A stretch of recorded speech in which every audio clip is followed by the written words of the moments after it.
অসমত 13টা সিটত বিজেপি জিকি আছে নাম মই কাৰো নলওঁ ইয়াত যদি নৰেন্দ্ৰ মোদীৰ এগেইনষ্টত যদি আজি আহি ইণ্ডিয়াৰ আটাইতকৈ ডাঙৰ বলিউডৰ এক্টৰটো উঠে জিকিব পাৰিব নেকি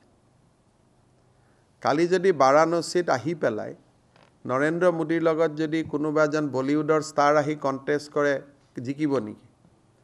এই মানুহেতো প্ৰধানমন্ত্ৰীক ভোট দিব নহয় আপোনালোকে ব্যক্তিলৈকে এইটো ইলেকশ্যন মোদীৰ ইলেকশ্যন মোদীক তৃতীয়বাৰ প্ৰধানমন্ত্ৰী কৰা ইলেকশ্যন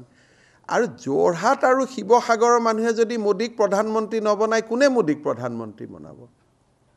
এইটো আটাইতকৈ ইজি ইলেকশ্যনটো মোৰ আৰু বিমলৰ মাজত হোৱা নাইতো ইলেকশ্যনটো মোদীক প্ৰধানমন্ত্ৰী বনাব লাগে উত্তৰ পূবক আগুৱাই লৈ যাব লাগে অসমক আগুৱাই লৈ যাব লাগে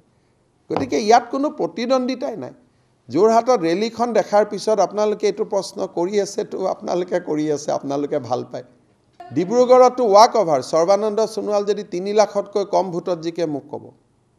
13 এনাউন্স কেণ্ডিডেট দিয়াৰ পৰা নগাঁৱত যেতিয়া সুইচাইড কৰি দিলে কৰিমগঞ্জত সুইচাইড কৰি দিলে আমাৰ 13 হৈ গ'ল এইটো ধুবুৰী তাত নোৱাৰো নহয় তাত কৰিবৰ কাৰণে মই মোৰ গোটেই প্ৰিন্সিপলটোৱে বদলাই দিব লাগিব তেতিয়া আৰু মই যিমানবিলাক কথা ইমান ৰাজনীতিত কৈ আহিলোঁ গোটেইবিলাকে বদলাই দিব লাগিব ধুবুৰীত আমাৰ বিধানসভাত ভাল হ'ব এবাৰ আমি 4টা সিট জিকিম বিধানসভাত কিন্তু পাৰ্লিয়ামেণ্টটো আমি জিকিব নোৱাৰো 13 নাপাওঁ ধুবুৰীটো নালাগে এবাৰ মই নাখাওঁ বুলি কওঁ আপুনি খুৱাব খোজে নালাগে 13ত থাকোচোন এবাৰ ভাল কৰি জিকি গ'লো